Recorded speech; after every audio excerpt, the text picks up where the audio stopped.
Waktunya kita bahas peluang Lionel Messi bersama Argentina menyusul Cristiano Ronaldo ke babak 16 besar. Dan bergabung untuk diskusi kami malam ini analis sepak bola Firzi Idris. Bung Firzi, silakan bergabung bersama saya kali ini. Selamat malam. Terima kasih sudah mau join lagi, gabung dalam diskusi, ngomongin segala gegap gempita di perjalanan pesta sepak bola dunia World Cup 2026 ini. Sebelum kita akan masuk ke diskusi, kita coba paparkan dulu ada beberapa data. Ini Cristiano Ronaldo bersama Portugal sudah menjejakkan kaki di babak 16 besar alias per 8 final, dan di partai 32 besar CR7 ini menyumbang 1 gol lewat eksekusi penalti. Sementara rival abadi Ronaldo, Lionel Messi, baru akan menjalani laga 32 besar esok pagi. Nah, melawan tim kejutan Tanjung Verde. Di atas kertas sebetulnya Tanjung Verde ini bukan lawan sulit, tetapi Messi harus membuktikannya di atas lapangan. Nah, pada gelaran Piala Dunia kali ini, saudara, jumlah menit bermain Cristiano Ronaldo melampaui Lionel Messi. Baru bermain 3 laga. Meski demikian, torehan gol Messi jauh mengungguli CR7. 6 gol berbanding 3. Namun Ronaldo punya keunggulan dari akurasi umpan. Nah, membandingkan dua ini, kita coba fokus dulu ke CR7 dulu. Kalau Anda lihat secara performanya gimana sepanjang Piala Dunia ini, ada faktor U nggak tuh sepanjang pertandingan ini? Iya, kalau kita ngomongin the best of Ronaldo, memang kayaknya ini turnamen belum ya, saya harus katakan. Memang ketika lawan Uzbekistan dia bisa mencetak 2 gol, tapi Uzbekistan ini memang tim yang jauh di bawah timnya Timur Kapadze ya, bersama Fabio Cannavaro.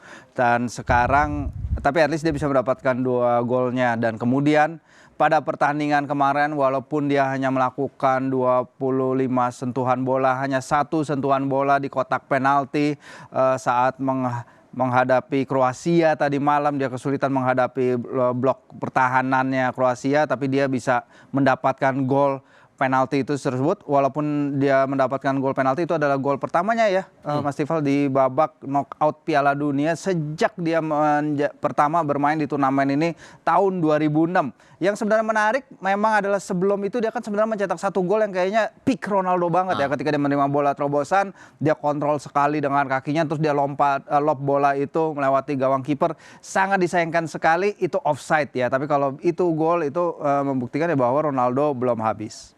Kalau mau membandingkan dengan Messi, secara peran di tim masing-masing, ada yang berbeda nggak atau posisinya malah satu level? Ya, kedua mereka ini kan bukan anggota tim biasa pasti ya.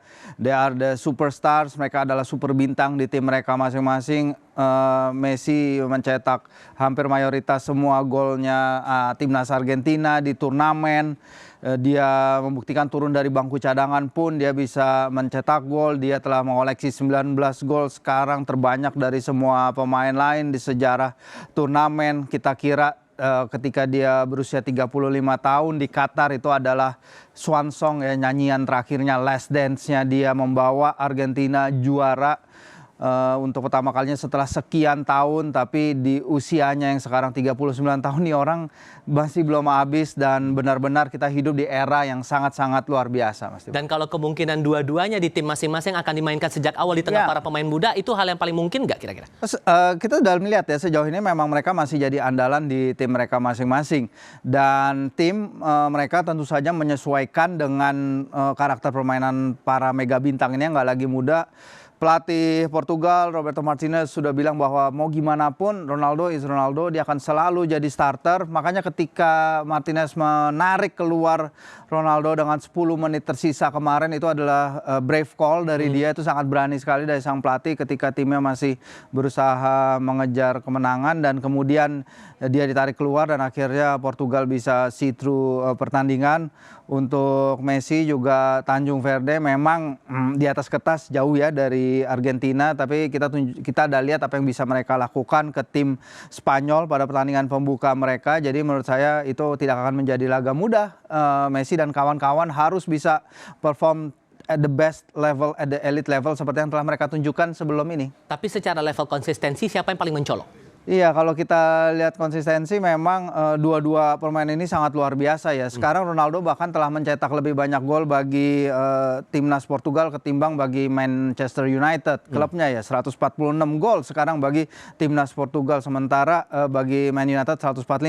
Secara konsistensi menurut saya dua-duanya berada dalam level yang sangat impresif, sangat luar biasa. Pelatih Roberto Martinez juga sudah menekankan peran Ronaldo. Lionel Scaloni juga tidak usah diulang lagi apa yang telah dia katakan soal Lionel Messi. Dan di turnamen ini sayangnya memang kita belum lihat mungkin the best of Lautaro Martinez, the best of Julian Alvarez. Jadi mereka penyerangannya masih top down dengan Messi di depan. Tapi it's okay kalau punya pemain seperti Messi tentu ingin dimaksimalkan sebaik mungkin.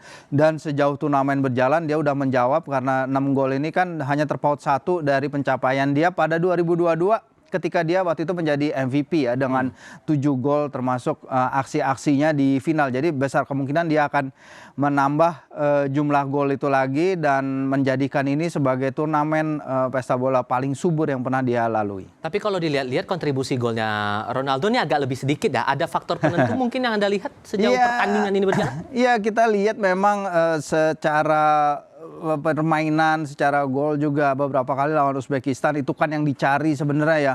Kalau memang Ronaldo kayak kemarin nih mendapat dukungan dari rekan-rekannya, Rafael Leao di kiri, terus di kanan ada Pedro Neto. Kita lihat berapa banyak umpan yang ke kotak penalti yang telah mereka lepaskan. Sayangnya memang Ronaldo tidak terlalu banyak mendapat sentuhan bola di dalam kotak penalti, hanya 1 touch di opposition penalty area tadi malam.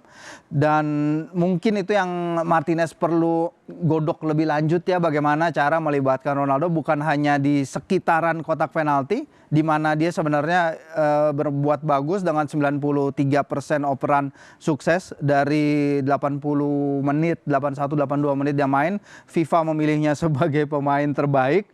Dan kalau kita mau push dia lebih lanjut, kita ingin melihat golnya dia lebih lanjut, memang ada baiknya Martinez memanfaatkan lebih banyak kerja sama tim untuk lebih mensuplai dia kayak kemarin. Dan peluang keduanya akan bertemu di partai puncak seberapa besar kira-kira menurut Anda?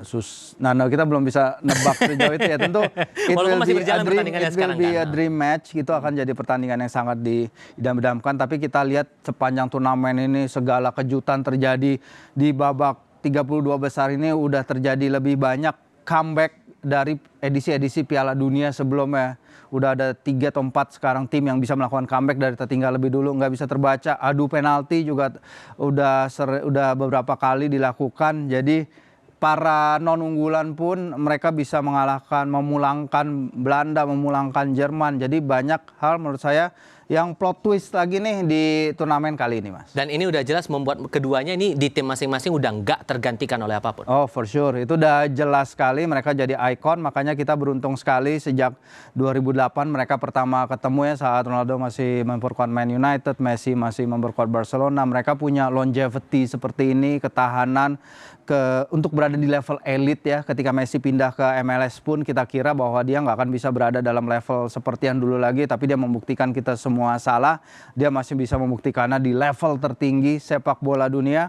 Sementara Ronaldo pun melakukan hal sama ya. Dia belum pernah kemarin bermain 90 menit dan akhirnya kemarin bermain 80 menit untuk usia 41 tahun dalam kondisi high intensity pertandingan yang sangat menguras tenaga seperti kemarin. Dia masih bisa membuktikan bahwa dia masih punya tenaga yang dibutuhkan. Kalau kita ingat-ingat lagi, kayaknya mereka udah pernah ngasih kode bahwa ini jadi last dance gitu. Tapi apakah ini betul-betul akan terjadi atau malah nanti mereka akan tetap berlanjut lagi di Liga Eropa atau mungkin di Liga Amerika Latin? Kalau kita lihat Ronaldo ya, cara dia merawat tubuhnya, cara dia sport science seperti apa, Ronaldo udah kayak cyborg Terminator gitu ya. Kayaknya nggak akan masih bisa dia. I think dia masih bisa kuat untuk bermain beberapa tahun lagi. Dan fakta bahwa turnamen berikutnya akan bergulir di tanah kelahirannya juga ya, di Portugal, di Spanyol, terus ada beberapa pertandingan di Uruguay juga dan Argentina. Menurut saya dia masih sangat capable nih kalau kita ngelihat cara dia merawat dirinya sejauh ini untuk at least be part of the team yang tampil bersama skuad Portugal di turnamen mereka sendiri, karena kita lihat sejauh ini kan pemain tertua itu kan Roger Milla ya, yang udah pernah mencetak gol di Piala Dunia gitu. Itu 42 tahun sekian ratus hari. Dengan kemajuan sport science, dengan kemajuan gaya hidup, makanan, nutrisi dan lain-lain. Oke. Itu sangat memungkinkan dia masih bisa bertahan. Oke, Bung Firji, terima kasih Siap, banyak ya sudah Mas Fahri. berbagi pandangan, Ya. berbagi insight lagi bersama kami malam hari ini. Dan untuk Anda sekali lagi, FIFA World Cup 2026 bisa Anda saksikan lewat kanal TVRI dan TVRI Sports.